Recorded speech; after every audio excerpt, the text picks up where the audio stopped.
video काम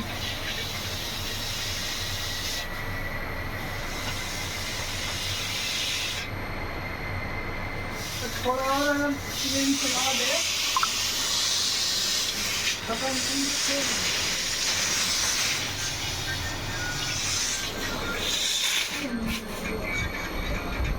नहीं आप समझ